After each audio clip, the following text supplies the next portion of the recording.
Great. Well, I'm Nicole Biggert. I'm the Dean of the Graduate School of Management, and I am absolutely delighted to welcome you here. Happy New Year.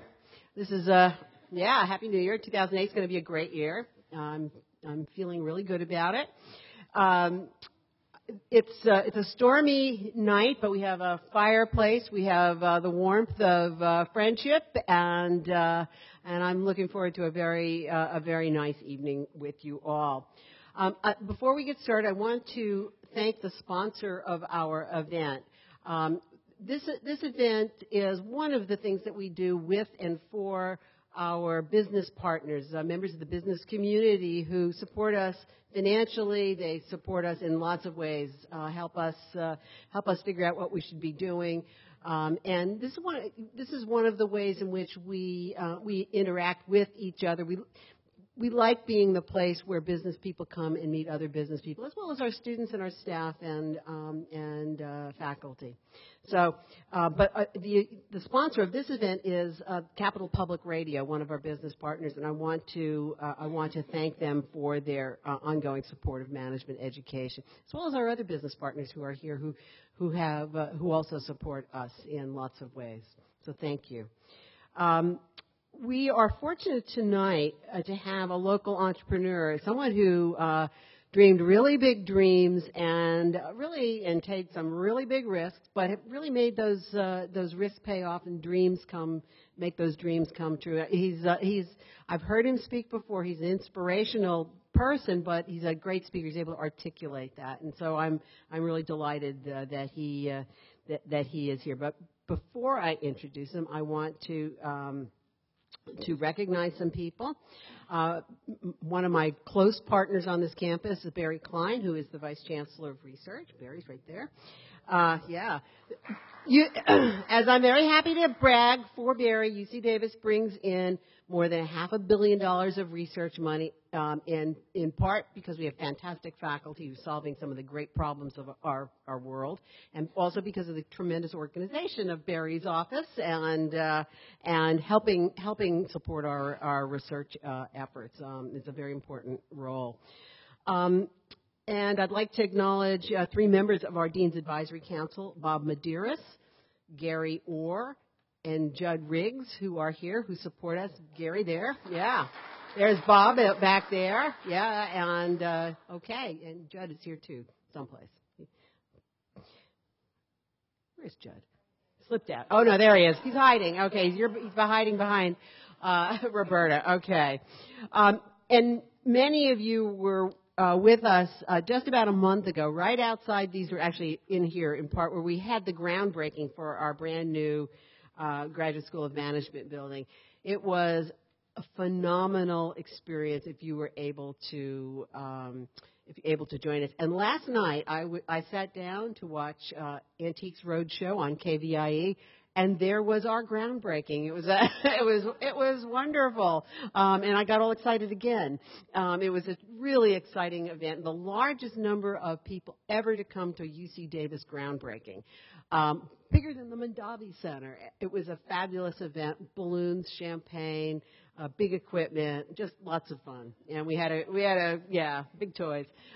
Really, really great time. I mean, I think there are a lot of people in our community who really want to see us be successful, to be part of what makes our community economically vibrant. And that building is going to make a huge difference. It's going to create visibility for all of us and all of the things that we do here in our local economy. So we're excited.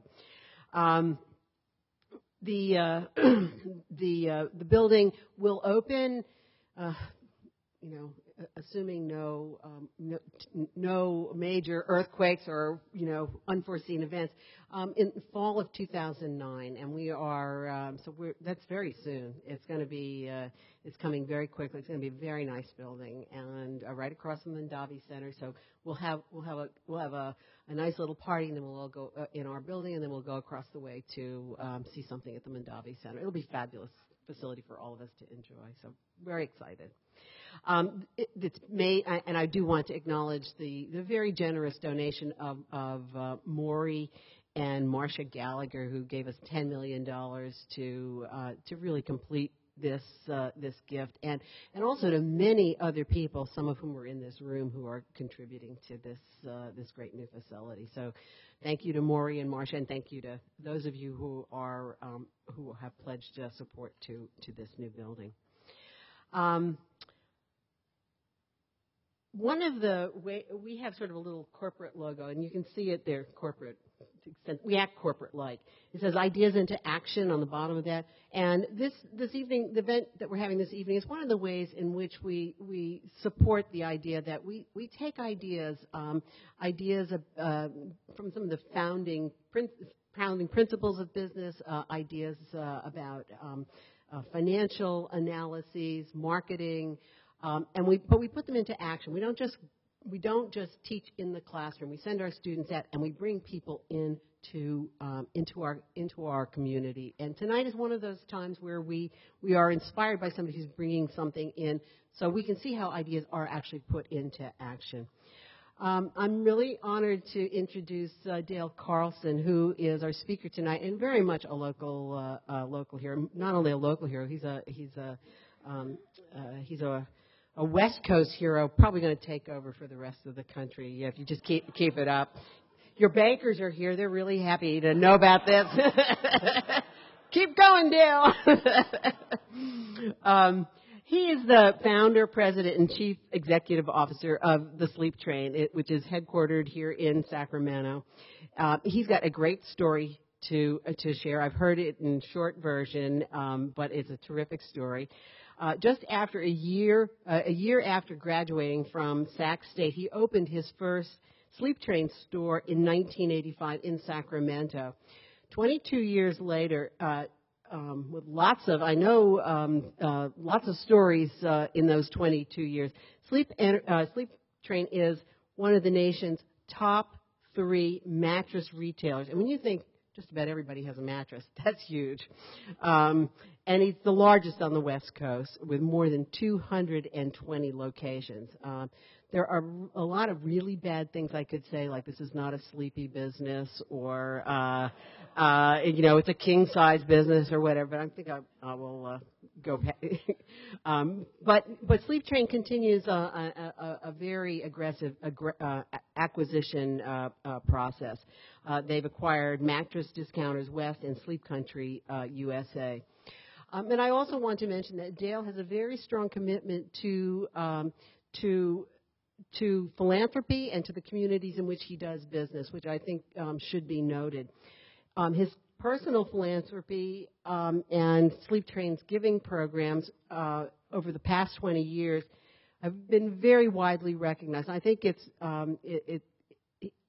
especially wonderful that every year he donates 4,500 mattress sets to needy families. He's thank you. Yeah. He's an active leader in the business community. He's involved with Junior Achievement. He serves on the board of the Boys and Girls Club of Greater Sacramento and Cal State Sacramento School of Business Advisory Board. So he gives back in lots of ways.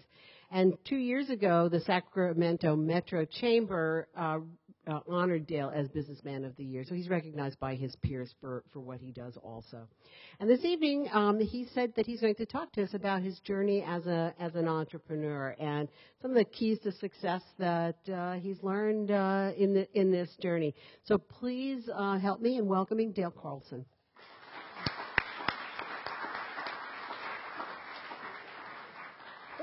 Hello. Nice to be here. Thanks for braving the weather.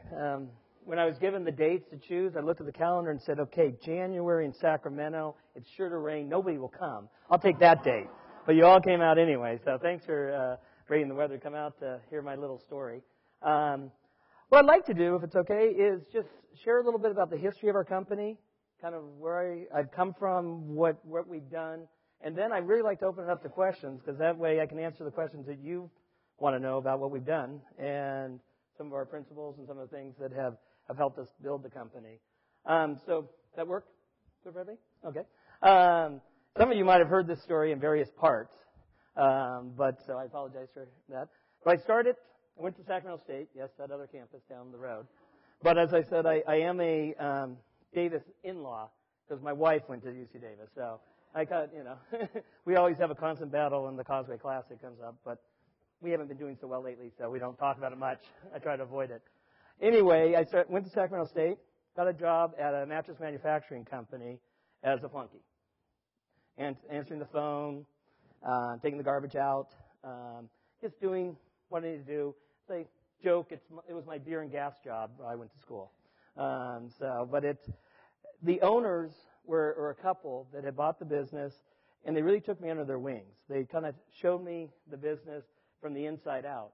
I learned, how the business worked. I actually went out in the factory and learned to make mattresses. The owner finally offered me a job as a salesman. He said, okay, can you go to school Tuesday and Thursday, and you can sell Monday, Wednesday, and Friday, and go out and sell to the retail stores. I thought, oh, that'd be great. It beats taking the garbage out, so we'll do that. So I went out, did that, enjoyed that, but my degree was in real estate, finance, and insurance. I wanted to be a commercial real estate broker. Sacramento was on fire, as it always is, growing. Wanted to do commercial real estate. Interviewed with a couple of the real estate houses and got 2 job offers. But as you know, the first 2 years of real estate, you got to pay your dues, right? And I have no problem paying my dues. You got to work your way up, and that was no problem with that. But at the same time, my boss came to me and offered me a job as his sales manager.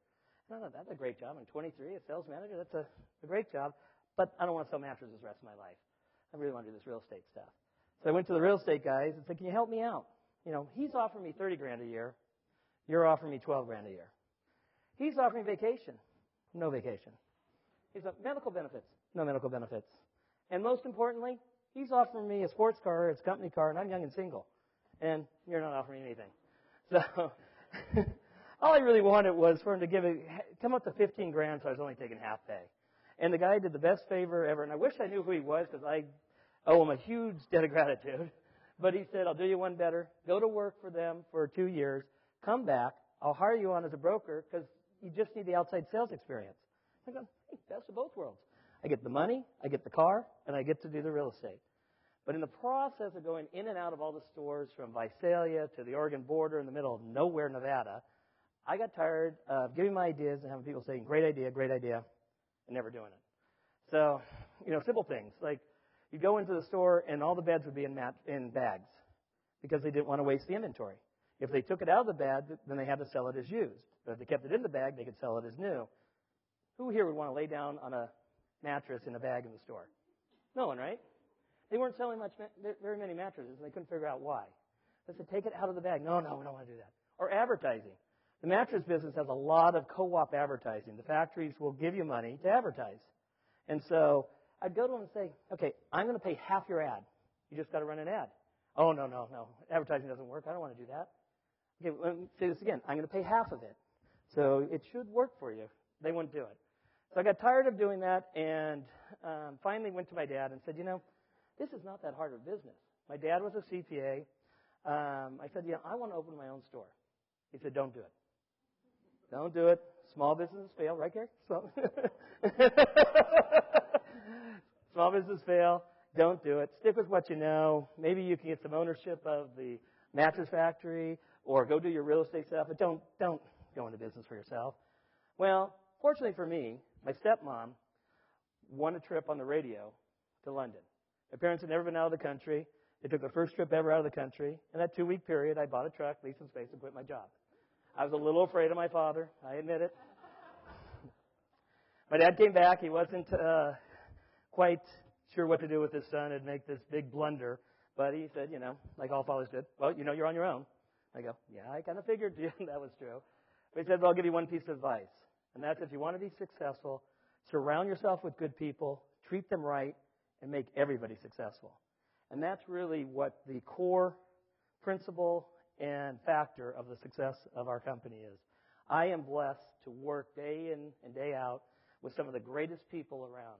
They are so energized. They are so caring about the customer, about their coworkers, about what we're trying to do in our community. It's just a phenomenal thing. So that's really the crux of where we got to where we are. But we had to go through some hills to get there. Gary's been with me on a few of them.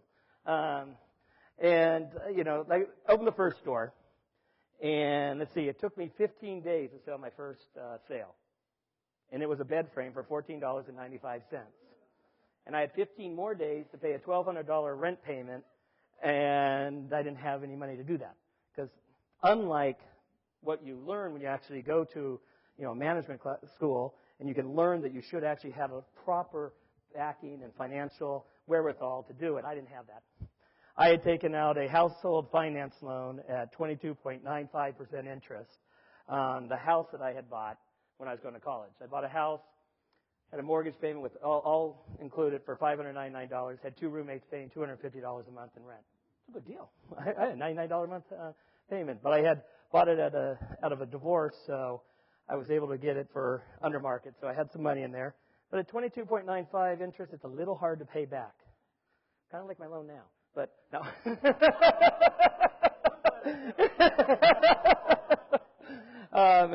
No. I did obviously pay that loan off, but I opened up, and it was not doing well. About 8 months into it, I was struggling. It was tough because I'm the real estate guru, right? That's what I wanted to be. What's the number one real estate rule? Location, location, location, right? Well, when you're 23, location, location, location, somewhere close to your house, someone that will lease to you, and rent you can afford. Not necessarily the right combination for a mattress store. So I chose a location next to the flea market on Folsom Boulevard because, flea market, that's going to bring lots of people, but not the right people. But it was next to a great pizza parlor, still there, Roma's Pizza. If you haven't had it, it's the best pizza in town. It's the most unhealthy pizza in town. It just drips of grease. But it is great pizza. About 8 months into it, I decided, this is not going well. I either need to open a second store so I can advertise more and go broke twice as fast, or just call it quits. But I opened the second store, and at the same time, I had an account executive for KFTK Radio who would eat pizza next door at the pizza parlor.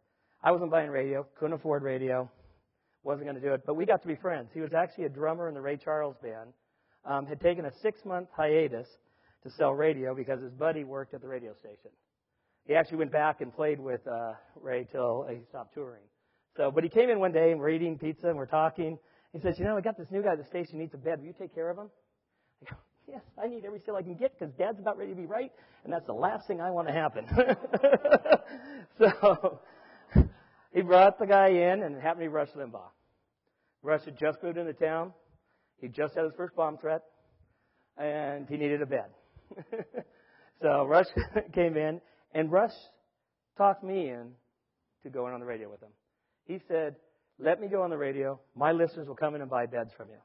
I go, I can't afford radio. We went back and forth and said, just let me do it. And I don't know how he talked me into it because I did not have the money to do it.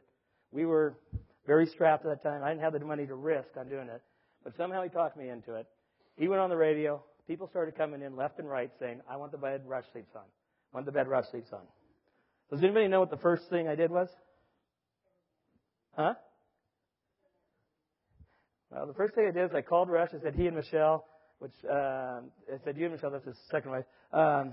You and Michelle need to come back in, and you need to get the top of the line because they'll buy any bed you're sleeping on. So Rush came down. We got the best bed, and that's it. From there, we decided, he can't be the only one that could do this. So we tried the afternoon team on the news station, and that worked. And then Paul and Phil had just started on, at that time it was KAER radio. They had just started, and we started them, and that took off. Since then, we've used hundreds of personalities up and down the coast. Because fortunately for me, it doesn't matter what your political beliefs are. It doesn't matter what your religious beliefs are, what your sexual preferences are, or anything. Everybody sleeps. And everybody needs a bed from me. Right? So we can use, we've used anywhere from Rush Limbaugh to Howard Stern to Al Franken and everybody in between. Has done spots for us, and it's worked very well. But let's go back to the beginning. Open the first store, open the second store. It started to do well. My family started to think that this is a great idea. We want to go in. We want to open a store. Can we go in one with you? I'm going, well, sure, I don't have any more money, so sure, bring your money with you. So we opened up a store. Everybody knows. What's the other rule? Don't do business with family. Don't do business with family and friends. No. Especially if it doesn't work. We thought, once again, the real estate guru that I am, we chose Natomas. Because this was in 1987. Natomas was booming. The overpass was going in just a year. It took about 9 years for it to go in, actually. But the overpass was going in. We opened a store. Failed miserably. My people were playing golf in the store all day long. They would literally putt from here to there. I'd go in there and go, there is a golf course in here, guys. We're supposed to be selling mattresses. But we ended up closing that store. I went to my family, said, this is not working. I want to buy you out. Let's close this down. Let's go forward. So we did that. It actually worked out great. No family, no disruption in our family. We all get along great. Opened up a store, moved it over to the south area. We've moved our store 3 times in the south area. Finally found one that's good, although we'll probably be moving eventually into the new Florida Mall as they redo that. But the store before that was a great store, as long as you don't mind the mafia that met in the corner, the prostitutes that got arrested in front of the drug deals in the parking lot. So those were another real estate great venture of mine. I'm glad I didn't go into that real estate end of it. Anyway, we opened up that store. Got a right location that's there now. Opened up the How About Arden store. Nobody had done, and does everybody know where our How About Arden store is? It's upstairs. Everybody said I was crazy to open a store, a mattress store, upstairs. It's, retail is done on Main Street. It's done on the street. It's not done upstairs. What they didn't know was that the landlord was making a great deal for me. Basically, I had a 1-year bailout. I could bail out in a year, and he gave me 10 months free rent. So I figured if I can't make it work with 2 months rent for a whole year, I'm out, and what do I have to lose? Open it up. Up until 2 years ago, it was the number 1 store in our chain, doing $6 million a year in business out of that one location. Since then, our Santa Rosa store and a couple other stores have beat it. So went from there, decided this is working. We can expand this. We can move to other areas. Let's try Modesto. That's our first one. We tried Modesto. It worked. Okay, we can really make this work. We set out to put a plan together to how do we grow our business. What do we need to do? Well, first we looked at our inventory and said, well, we're growing in inventory over here of distressed inventory.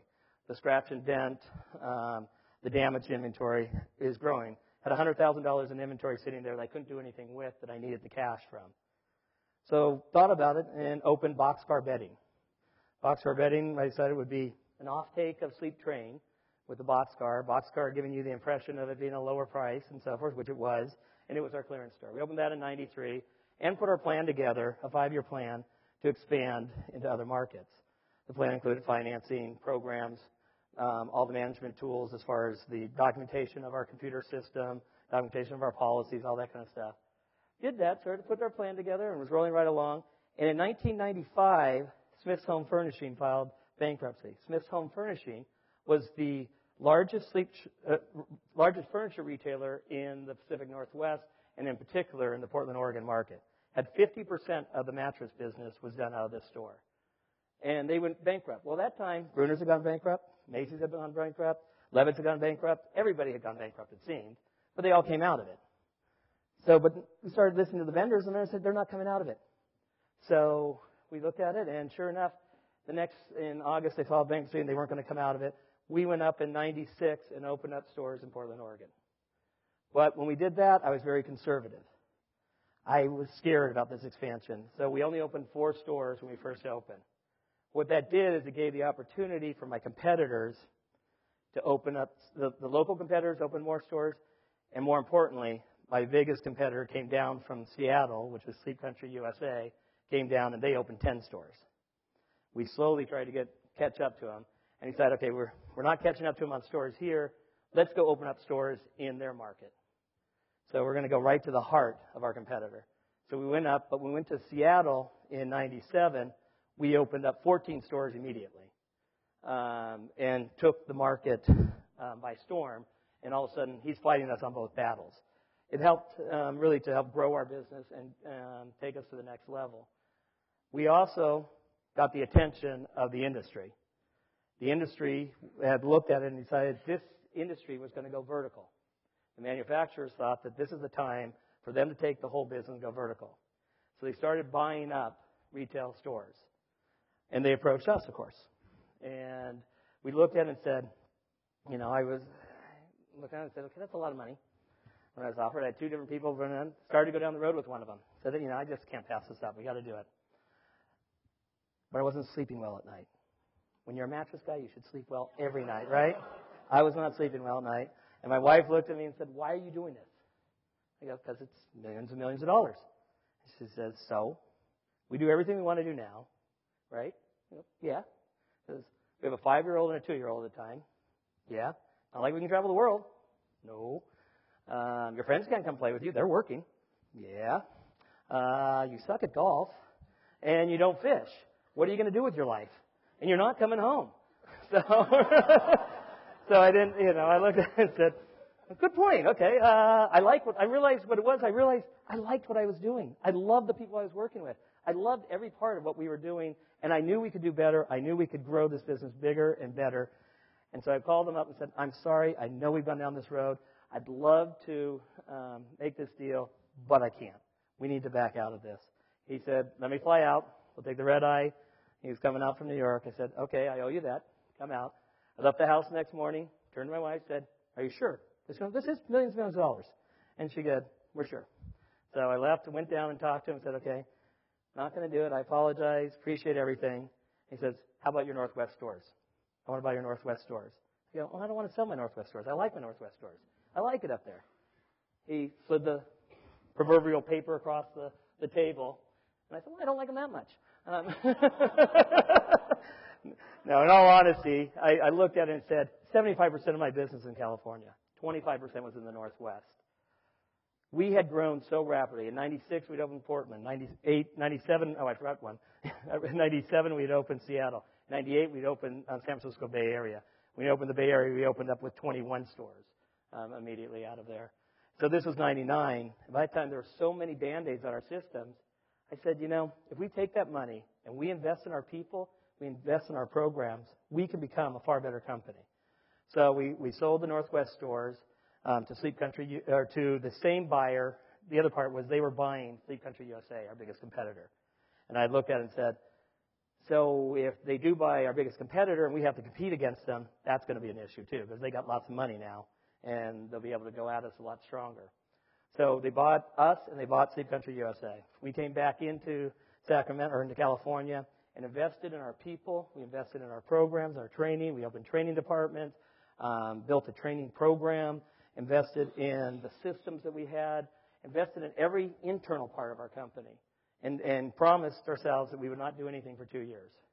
2 years later, we decided, it's time to look again. Weather's good. Let's go down to San Diego. Nothing's going to be available. Nothing's ever available in San Diego. But weather's good. Let's go to San Diego. Flew to San Diego, and for the first time ever of me looking at San Diego real estate, there was a hole. We could open up 7 stores to 10 stores within a 3-month period if we went right now. So we put our plan together. We said, we're doing it. So we went down and opened up San Diego. That was in 2002. In 2003, the CEO for Mattress Discounters, called me. Mattress Discounters was the largest sleep shop in the nation at the time, but they'd been having financial troubles. He called me and said, you've heard we've had some financial troubles? I go, yeah. Sorry about that. They were a competitor too. And I said, I've heard that. And he says, well, I'd love to sell you my Detroit stores or my Florida stores or my Chicago stores, but I don't think you'll buy those. I go, no. They're all losing a lot of money. I'm not going to do that. He says, but how about San Diego? I'm making money in San Diego. You're growing in San Diego. We've got great locations. You need our locations. Buy my San Diego stores. I looked at it and said, yeah, that works. We'll buy your San Diego stores. We'll convert them all to SleepTrain. This will be great because they had great real estate, great locations. He went to his bankers. God bless the bank. Went to his bankers, and the banker said, that's great. Sell them. We get all the money. And he said, okay, so you want me to sell something that is cash positive for me and give you all the money. That's not going to really work for me to try to get out of my troubles. So he came back to me and said, that's not going to work. How about you buy all my California stores?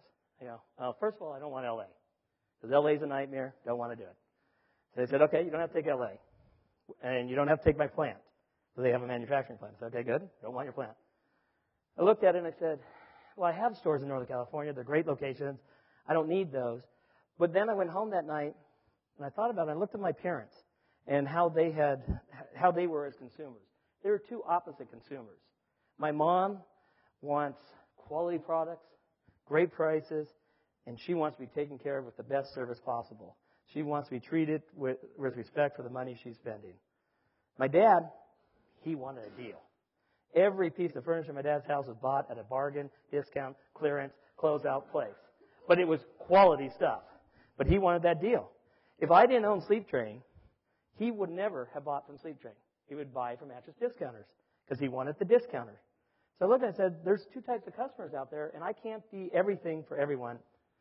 So we decided, if we buy this, we can help service our customers better. We can service the customer, the SleepTrain customer, with the quality products and service that they want, as well as go out to the factories and get all the bargains and the discounts and the clearance product to make Mattress Discounters work. So we bought the Mattress Discounters chain, and that was my first introduction to culture and the joy of how culture works when you merge two companies together. I had looked at it and said that Mattress Discounters culture was straight line. You don't go outside the box. You answer the person right above you. You don't talk to anybody outside of that, and it's right there, and it's very regimented. We're an employee-based company. We love our employees. Everybody has a say. It's an open-door policy. You can talk to anybody in the company anytime. All the ideas are important. We have retreats and all these events to bring people together to get the ideas from all of our people. They don't do that. They'll love coming to our company. Well, they love that part. The part they didn't like was the part that I also have this accountability issue, that I kind of want the money in the bank when you make the deposit. You know, at the end of the night, go to the bank, deposit it. 2-3 days, the bank tends to not like it when it's 2-3 days later it shows up. And sometimes it didn't show up. You know, that was a problem for me. Or how about opening the store? You know, well, I didn't get up, or, you know, it's too hard. We open at 10 o'clock in the morning. It's not like they have to get up at 4. You know, they have to be there at 10. Open the store so the customer can come in. So we had some issues with the cultural clash of the two different styles. And there were those that were able to come into the fold, and there were those that we all needed to part ways, either by their choice or by our choice. But we did a big job of trying to make it work for everybody. The next step went from there with Mattress Discounters. We finally got it turned around. It was doing well. Then we looked around and said, okay, what do we want to do now? As my mom says, when things are going great, things are just going smooth and soft and everything's perfect and you're making money, I can't leave it alone. I have to stir the pot. I get bored. It's just boring. Let's go do something. Let's buy Sleep Country back because we want it. So we went to the factories. The factory, what had happened was Sleep Country, the parent company of Sleep Country, which was Fenway Partners, had, when they exited out of the Simmons company, Simmons bought the company from them. So Simmons, the manufacturer, now had a retailer that they thought would be better suited in a retailer's hands than a manufacturer's hands. So it was perfect timing for them and for us to put a partnership together, for us to buy Sleep Country USA and take the retailing back to the retailer and let the manufacturer manufacture. So we went up, we made a deal with Sleep Country USA to buy back not only our old stores, but all the stores that went along with that, with Sleep Country that they bought from there. Bringing us to the total today of 224 stores, I think. And we'll finish, I think we finished last year at just under $350 million in sales. So that's the condensed story of here. So now it's your guys' time. I want to answer questions. And nice ones, Lindy. What's that? Oh, yeah.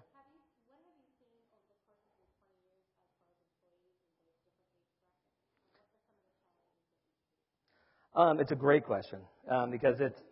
The question was, what have I seen over the 20 plus years of the growth of the Gen X, Gen Ys, and the different employee base, so to speak. It has changed, definitely.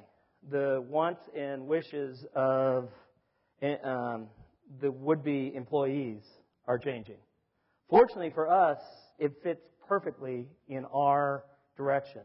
Being the customer-friendly company that we are, and the employee-based company that we are, as far as we have our retreats that we build all of our new ideas out of what comes from our employees. So as our employees have changed, our policies, our procedures, and everything have changed to address the different issues that they're looking for. And it is different. It's not just, you're not just working to make money. There's other issues that are more important to our staff. The fact that we interact and we have the social activities and we do the other stuff is very important. You talk to our people, they say it is the greatest company to work for from that standpoint. They meet and make some of their best long-term friends out of our company because, one, you work with them so long, but also because of the way we blend our business with our activities. Because we do believe that there's more to work than just working and getting a paycheck. I tell each and every one of them that if you're not having fun, then something's wrong. I need to know about it so I can change it, or we need to figure out how we can make you have fun. Because this is what you can't just, in today's world, just making money, doing the grind, going in, making money, going home, paying the bills, going home, and that just doesn't work anymore. And nobody should have to work that way. So, if you'd raise your hand, I'd love it if you'd use the microphone. We'll get it on the videotape that way. And Hi, I actually have 3 questions, but 2 are quick. okay. What kind of mattress do you sleep on? You knew that was coming. I knew that was coming, yeah. I know you knew that was coming. Are you really supposed to get a new one every 10 years? 7. 7? Actually, in my world, I'd hope it'd be 3. But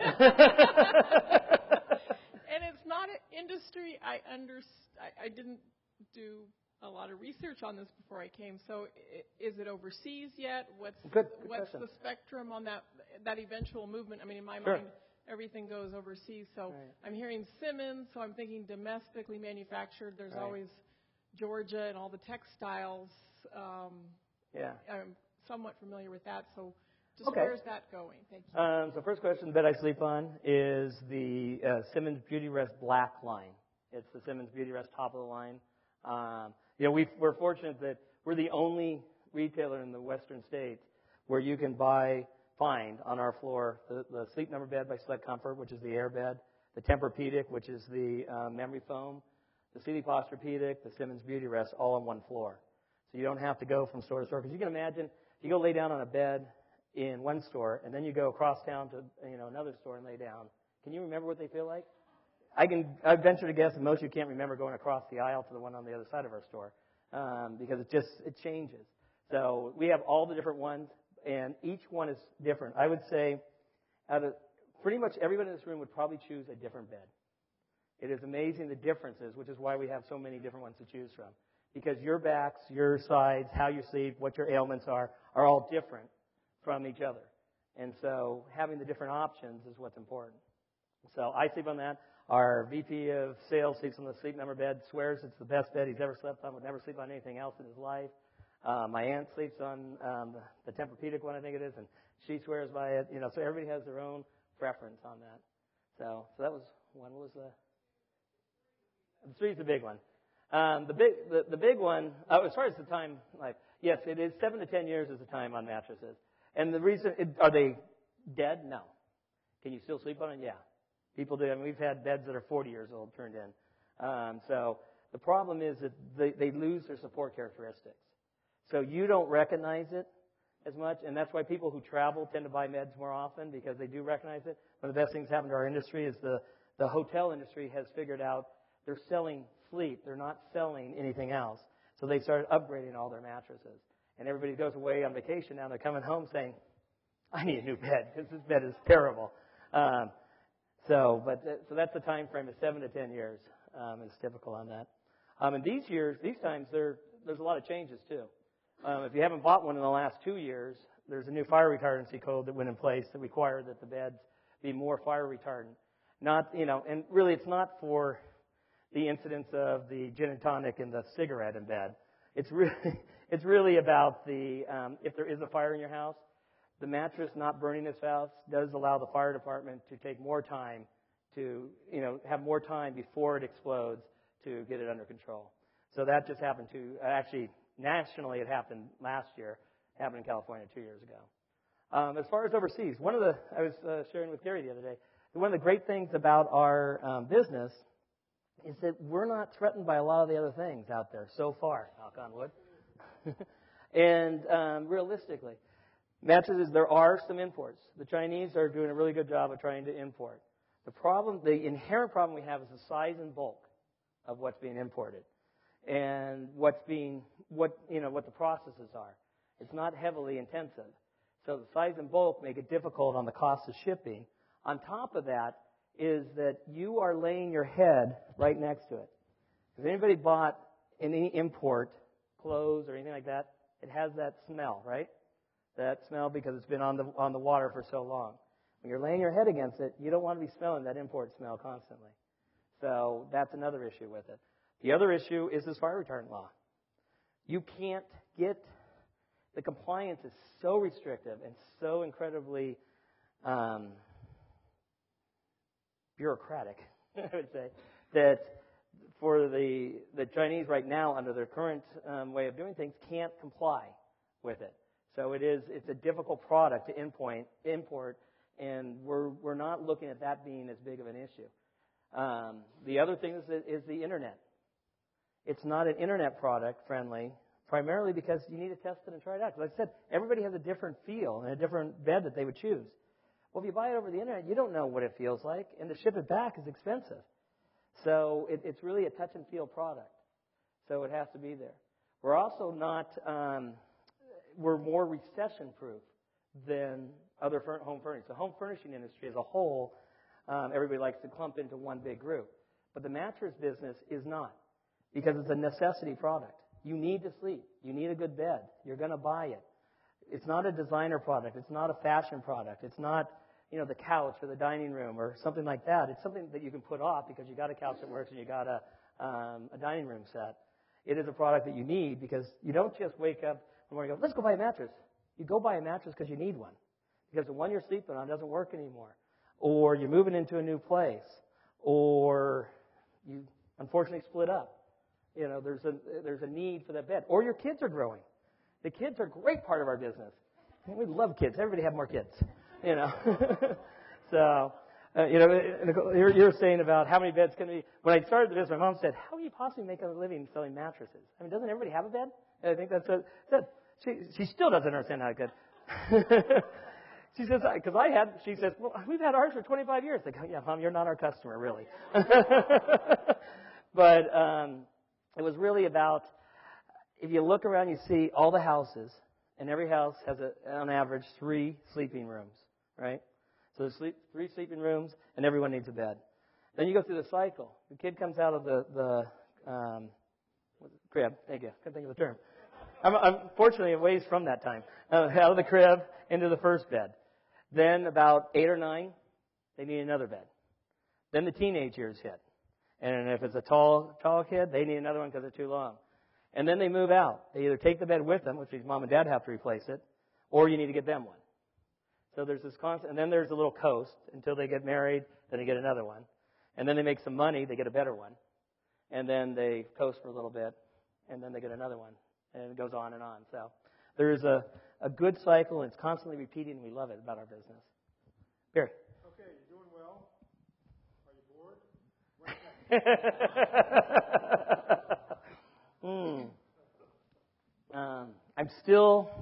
We're still processing Sleep Country was very similar in culture to us. They really had a lot of the same philosophies, same belief. They operate on the same concepts that we do.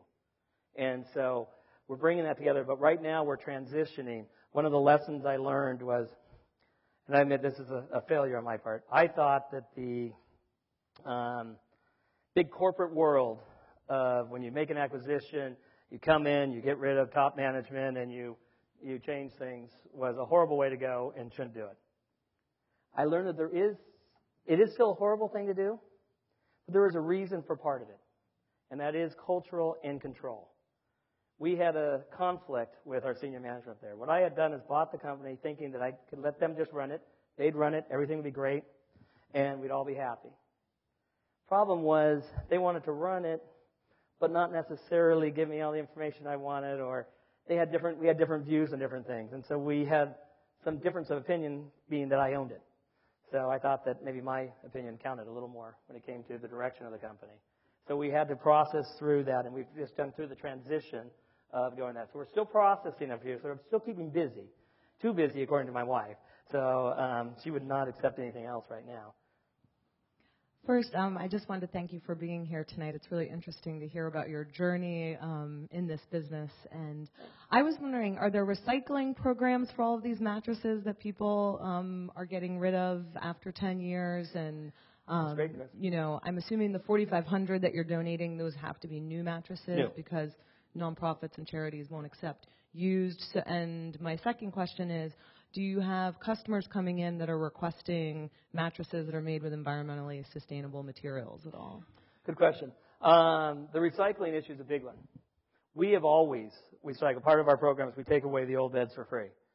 Part of that is so that we can control the recycling and make sure they do get recycled. It's $65 now to take a mattress to the dump. Two things wrong. One, that's a lot of money. Two, it's huge space use of the dumps. So not a good thing to happen. We give them to a recycler. They tear them apart. The products that are usable, they reuse. Those that aren't, they get rid of.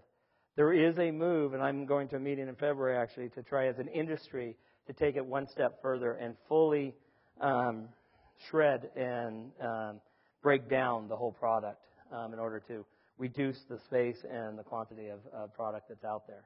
Because there's a lot of, you see them on the side of the road. That's why you see them on the side of the road, because it's $65 to drop it off at the dump. But so there's an issue there. As far as green products, there is. The factories are working on, they actually are working on different aspects. Not getting a lot of push from the consumer yet. They're not coming in asking for that. You know, there's here and there, but not on a huge level. But the factories are ahead of that game, and they're trying to get there as well. We've got some leaders in the industry right now that are really pushing to take the whole industry greener. So that's good. What else? Are there regional differences in the way the mattress industry is organized? You're in the West Coast. Would you, is there some reason not to go to other parts of the country? Not necessarily for me. My preference is to stay Denver West. I've always told everybody I want to be Denver West. Part of that is I don't want to fly that far. The other part is that retail changes as you go east. The way retail is done is different. The industry doesn't change. The manufacturers are the same, but the retail does change. The consumer changes. The West Coast is much more accommodating, much more easy customer to work with. They want to be treated right. They want a good quality product. They want a good price. You go east, and it's a harder customer to deal with as you go all the way east. So, which we could do, but from a management standpoint, would require our training to shift to teach training in dealing with that customer base. So that's one of the things that is different from area to area. But the factories are centralized back east, and then they have hubs throughout the country. So with all your experience now, if you were to look back and think and had to go choose another industry to operate in, what would be maybe 3 to 5 characteristics you would look for that would mimic the success you've had in the mattress space? The one, profit margins. We're fortunate to be in a business that has a decent profit margin. We're not in electronics. Profit margins. The issues that I talked about as far as, is it an internet product? If you're going to do the internet, you got to know the internet, you got to do the internet. But you can't be halfway. If it's a product to be sold on the internet, you're going to get crushed in the end. So you've got to be able to get that under control. Either know the platform you're going to do. Our plan for the internet is to really sell off, the sheets, the stuff that isn't a touch and feel product on the internet, as well as the import. What is that role that's going to play on that? And then the people. Can you find people that are talented in the area you're selling? We look for great, energetic people to come work for us. And that's the same thing I'd want. I'd want something that I can involve people, because when you bring all these minds together, it's amazing what you can come up with. So, that would be, number one thing for me would be people. Can I find an industry that people are important and that people can make a difference in how you succeed? So, sure. As your delivery system is absolutely amazing. You can go in the store, you can pick out a bed, you can sleep on it tonight. How do you possibly make that happen in terms of inventory? We stock. Well, I started that from the beginning. I mean, my same-day delivery when I started consisted of me handing the keys to my truck to the customer, and they could take the bed home. Until my insurance company and lawyers found out and said that, you just can't do that. So, but my philosophy at the beginning was to stock the inventory, because when I got into the industry, it was 4 to 6 weeks to get a bed delivered. You'd go to Macy's, you buy a bed. 6-8 weeks later, actually, at Macy's, they would deliver you a product. I thought that was ridiculous, because I looked around and I said, for the same reason I said earlier, that you don't just go, hey, let's go buy a bed. You're buying a bed because you need it. And a lot of the things that we've done of our policies that I take with all of our people are how we want to be treated. And when I look at, my wife says I'm poor on delayed gratification. She says that when you want something, you want it now. I go, yeah, doesn't everybody? I mean, that's the way I am. I think everybody should be that way. And I thought that's the same with mattresses. As far as the system, it's an expensive system. It's also one of the trademarks that keep our competitors away from us, because they can't duplicate it. It's too difficult of a system to do, and we've got it down. So it's one of those little milestones in our company that help us be successful. So, sure.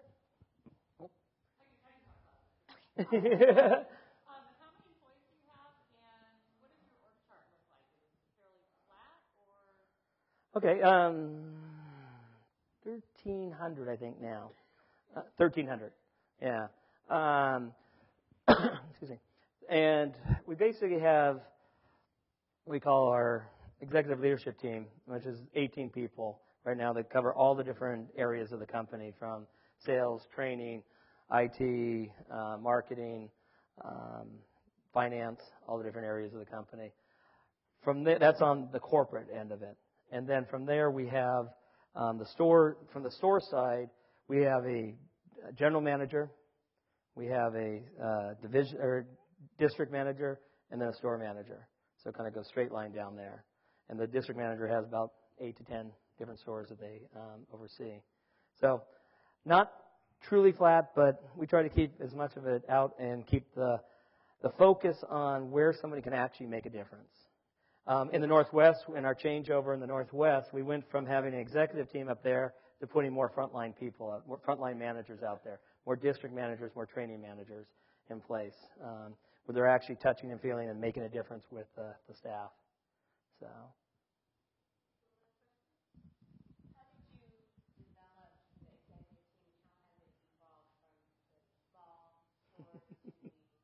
It's a great question.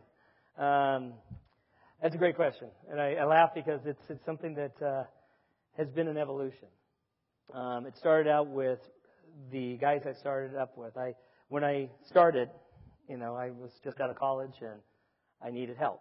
So who do you turn to but your fraternity brothers, of course, because they'll work for beer. So it was, but I happened to have some great people that I knew that came in with me, that worked with me. So our executive team started from that basis, which is great for when we're starting, and there's still great parts of our company and great leaders in our company. But as we grew, it became very clear that we needed to broaden our horizon to people with talent in key areas. Not that our people didn't have talent. Cut, erase that part. My guys have great talent. But in the areas that we didn't have, finance. I'm currently hiring a new CFO because I need somebody with that skill set and that talent that can take us from $350 million to $1 billion in sales. So I need that. Mike Wilson's in the back here. He comes to us from Coors as our VP of marketing. He brings a lot of experience and outside knowledge to do that. Brian Baxter, who works with us, who came in from Sealy. He went over to Sealy, worked there. We say he had a 10-year sabbatical and internship over at Sealy, but he came back over. And but he brings that merchandising in. So as you grow, one of the things that I've learned is as you grow, you've got to realize, and as the CEO, it took me a while to realize that I really need to make sure that I have the right person in the right job for the things that are growing in the development of our company and the areas that we need higher talent in. And, the team that I started with, they're still there. They're awesome. And they do key parts of it. And Mike Combes does our operations. Rob Kilgore does our sales. They're phenomenal at what they do. But it was all this other business stuff that we needed help doing. And so we brought in the right people with the right talent skills to do that. So. Wow, very exciting.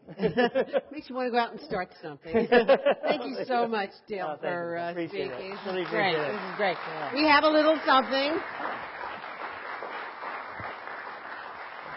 Thank you. Thank you so much.